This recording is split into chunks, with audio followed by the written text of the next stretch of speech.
Welcome, welcome to another episode of Road to Recovery with your host, Recovery Lord. Hold hands and say it. And I get a lot of shout outs for the intro, the welcome. I'm doing a Trump joint. You feel me? I'm doing a shuffle, and I just put my own little spin on it. But before I start, y'all know I like to start with shout outs. So I would like to shout out my sister, Tavana Lewis, up in New York. She gave me a very detailed message with so much feedback that warms my heart to know that the work that I'm doing and the effort that I'm giving in my videos and all that I'm getting some really good responses that I appreciate. It's way more than what I thought it would have been in the beginning. So shout out to Tavana. Shout out Uncle Jeff. Shout out Michael Lewis, my dad. Shout out Zachary. What's up, Zach? Shout out Byron. I hope you watch a video. I'll be sending them to you. I never seen you respond yet. I also want to shout out my big brother Jermaine out there in Indiana. Shout out Jermaine, big twin. Via Faith. My man Via Faith sent me a nice little message too and let me know you dialed in with Recovery Lord as well. So shout out to you. I appreciate that. Appreciate all the love and feedback. So Recovery Lord, what do you want to talk about today?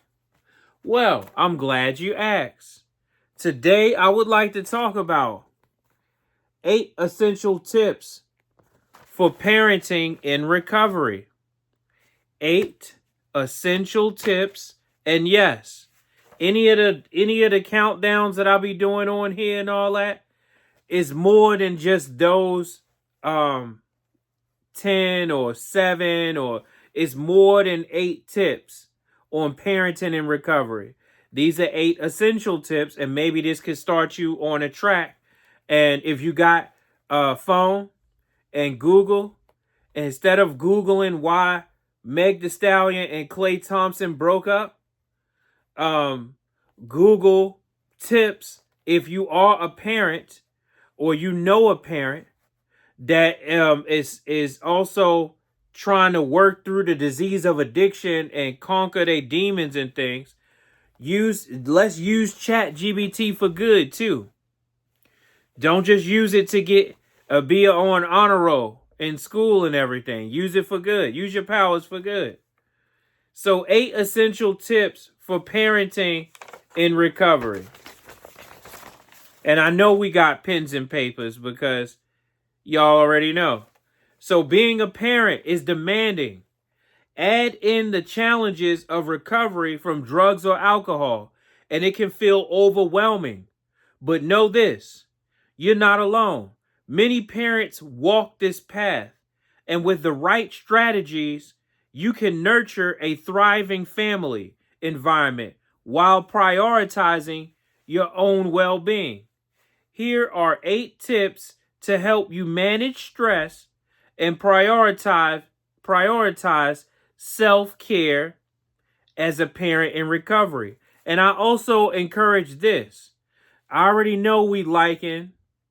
I already know we leaving a comment. And I could tell by the subscriptions that we going through the roof. So I already know that. But I suggest that when you do comment on this video, leave a comment on a tip that helped you, or a tip that you've seen someone else use, because one thing we try to do is also help. We learn from each other.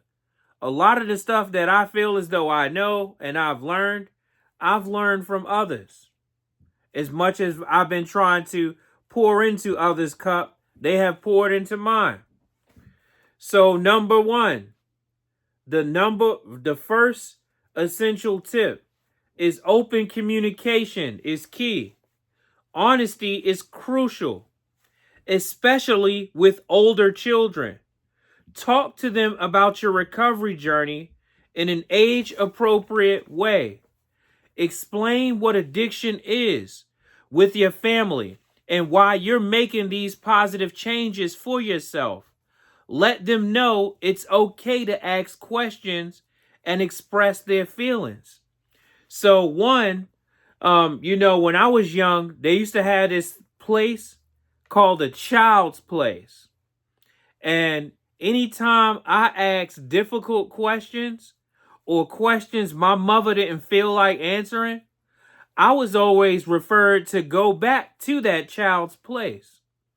But see, we know that we give them these tablets and these iPhones so they can stay the hell out our face and leave us alone. And for some people, it's so that they can smoke their weed and drink their drink in peace without somebody hounding them and all over their daggone back.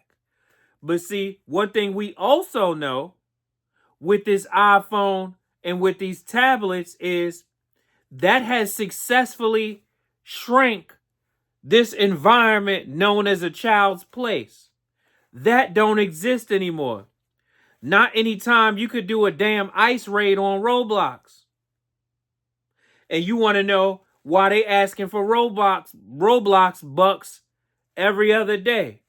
Because according to my clients, you could put outfits on there and you could wear all these different get-ups and it's different sets and all that. And hey, they need that. So the point I'm making is they know more than what we think they know already. So you trying to lie and not be truthful and honest with some kids who know you.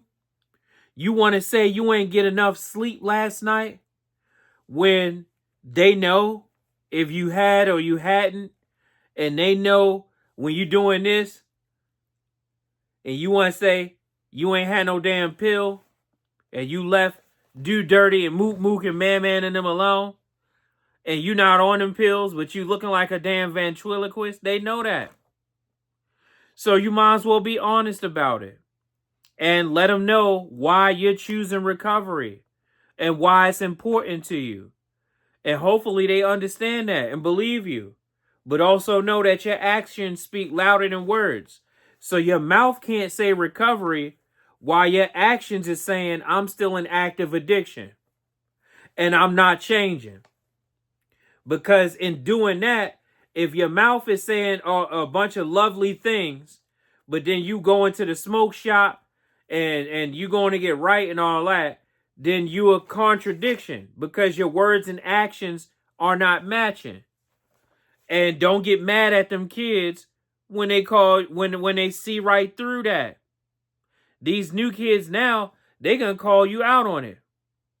And you better hope and pray they don't go somewhere and tell somebody about you. Because you be the next MNF'er up Drumcastle trying to explain some things. Number two. So number one is... Hold up, because I was just on number one. So number one is open communication is key. Number two, create a support system. Recovery is a team effort.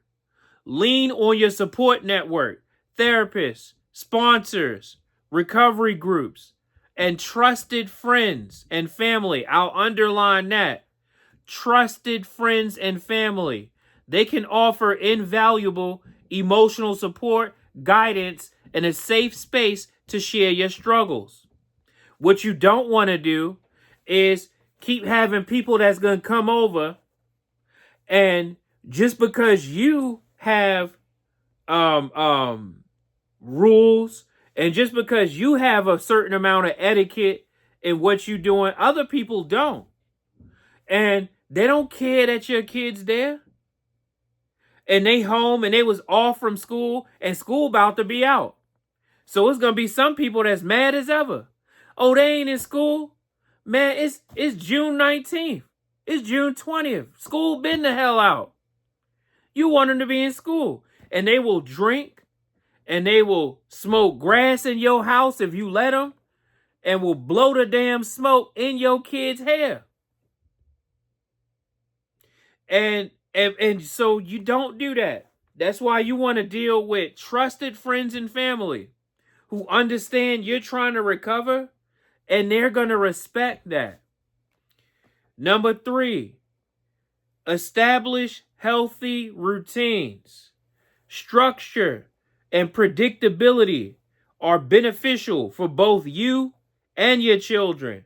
Create consistent routines for meals, bedtime, chores, and playtime. This helps everyone feel secure and reduces stress.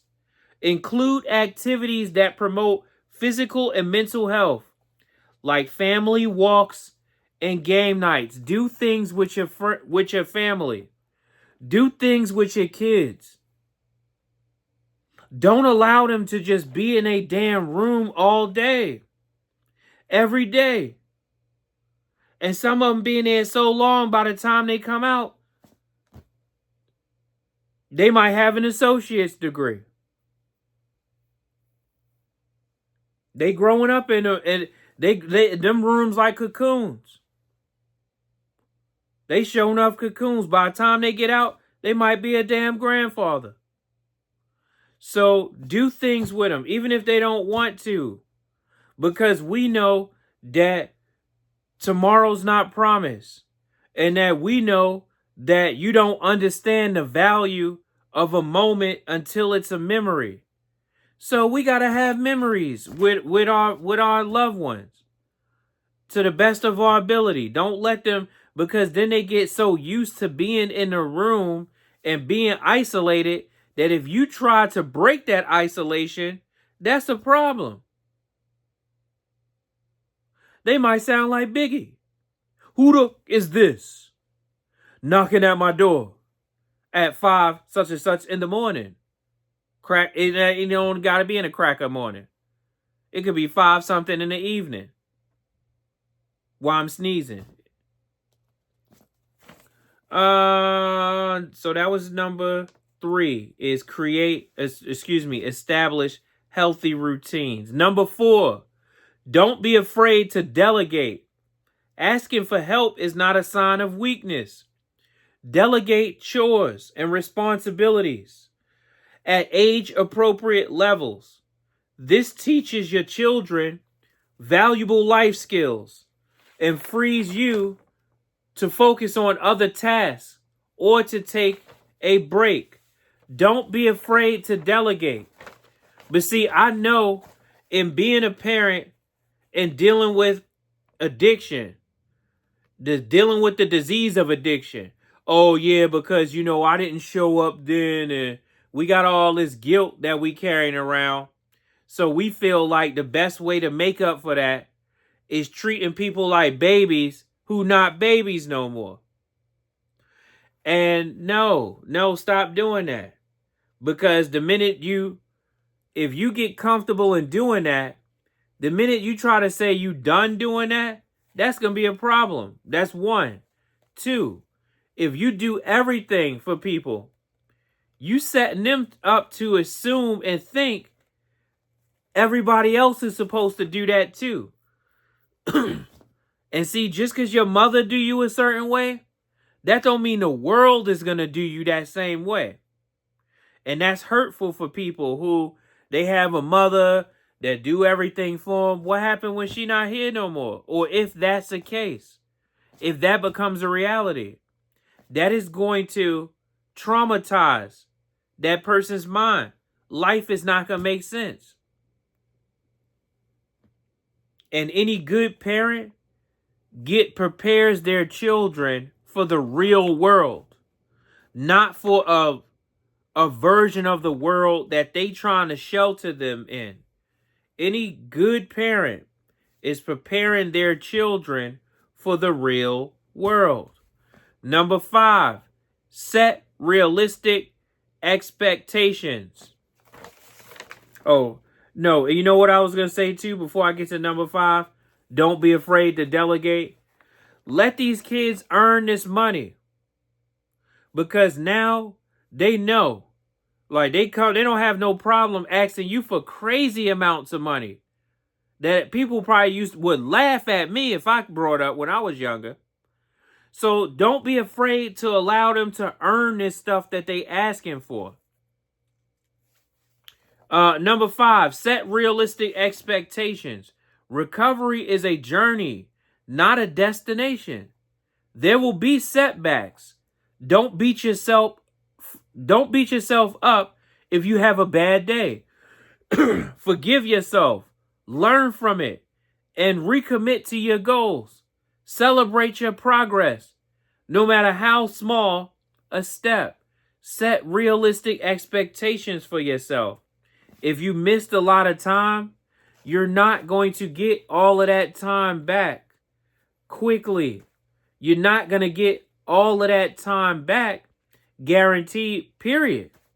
Sometimes you have to be honest and accept the fact that you can only focus on the here and now. You can't do a do-over for 2017. Life just don't work like that. And I like when they say recovery is a journey. It's not a destination.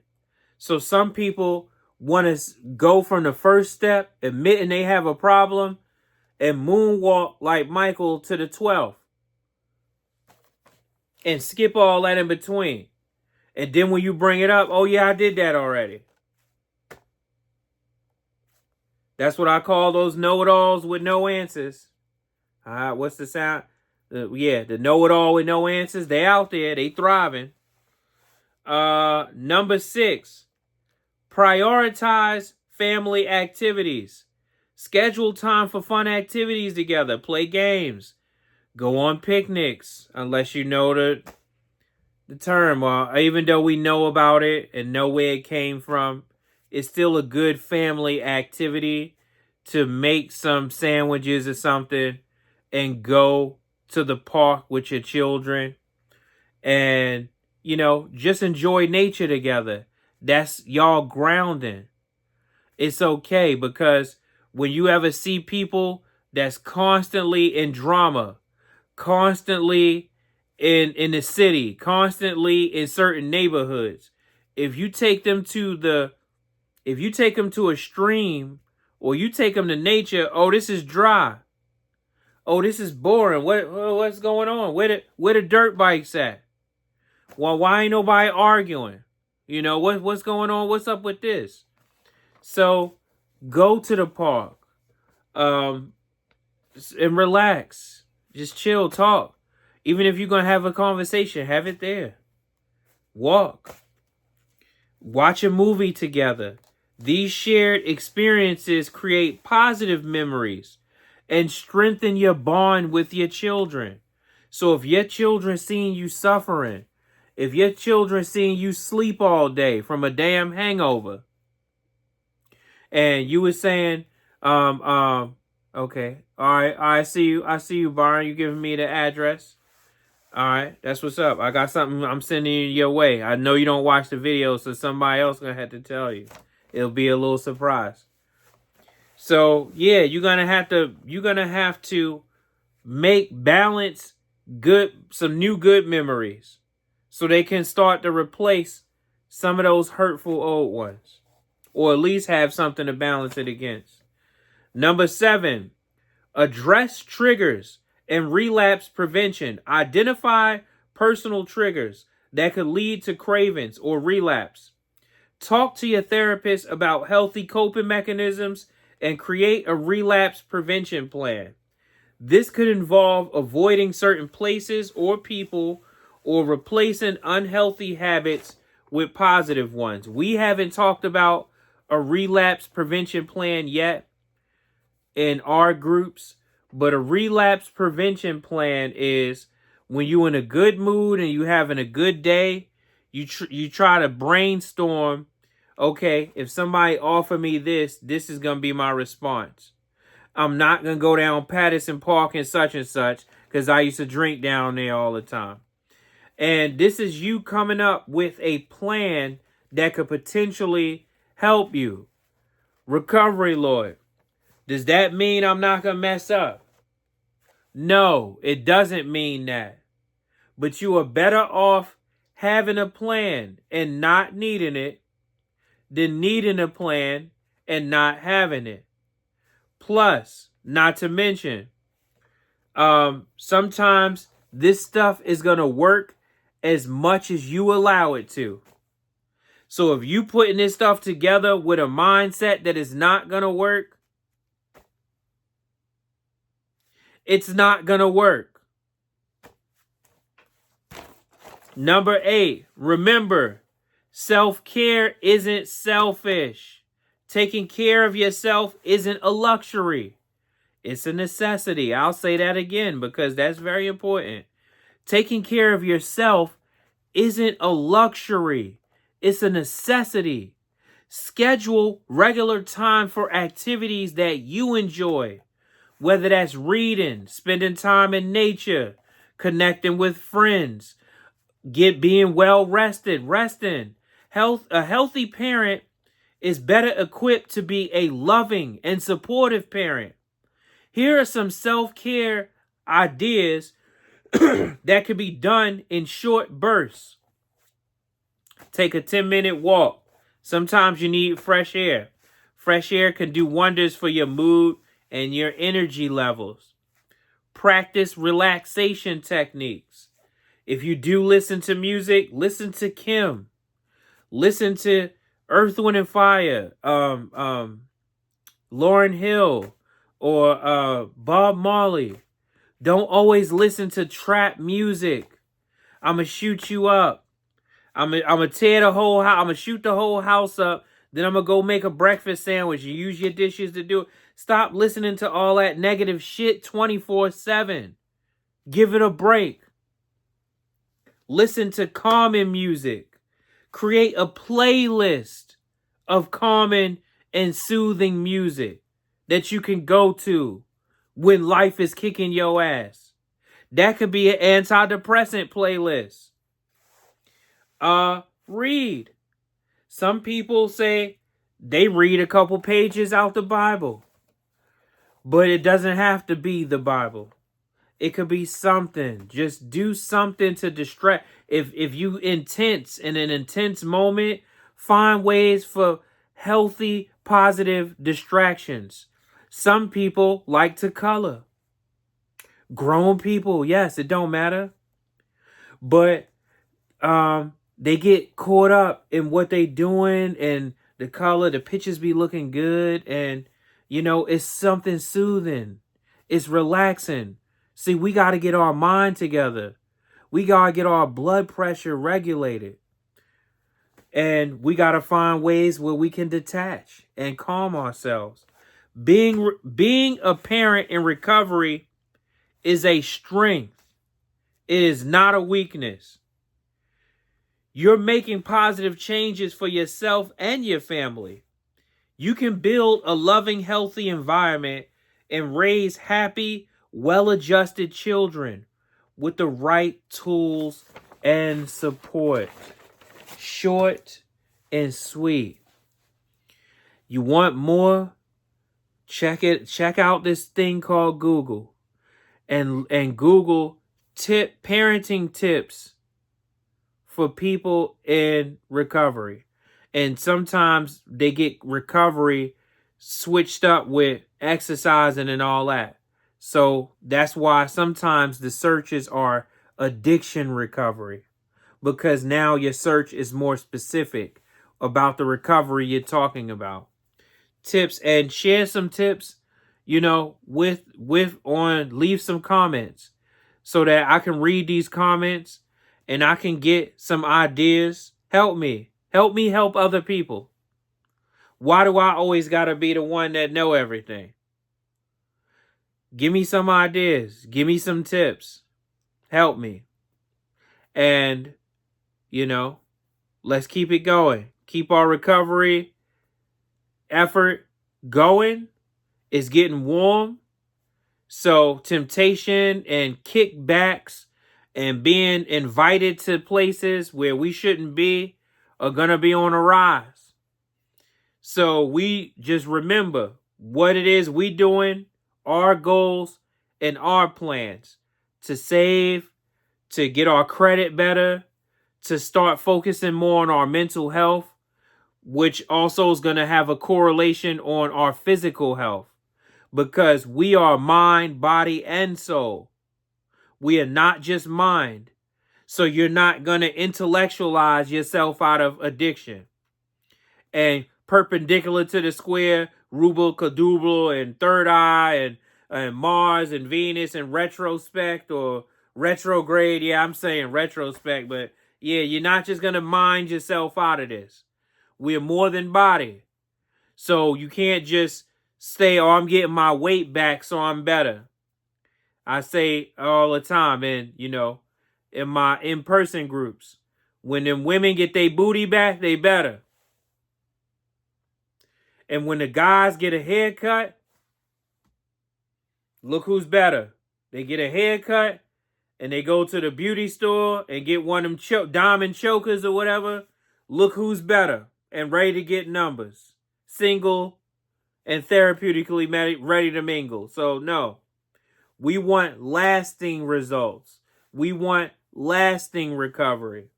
And when you recover, you're doing more than putting drugs down. You're recovering everything that drink took from you.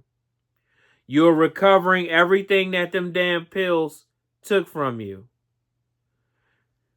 And with that, we put our hands together. Well, that's how we do it. I say like a Black Noel. And I say things like, God, grant me the serenity to accept the things I cannot change, the courage to change the things that I can, and the wisdom to know the difference. Keep coming back. More will be revealed for you, by you, because of you, at the behest and grace of you. We pray for the addict who picked up for the first time today, thinking they doing something cool, thinking they doing something slick. We pray for the addict who put down for the last time, and hopefully them doing that, they motivated somebody else to do the same thing. And we pray for everyone else in between. God bless you. Keep your head up. Keep doing what you're doing. Keep getting better. Keep getting stronger. Start trusting yourself more. And I look forward to seeing you on the next episode of Road to Recovery with your host, Recovery Lord.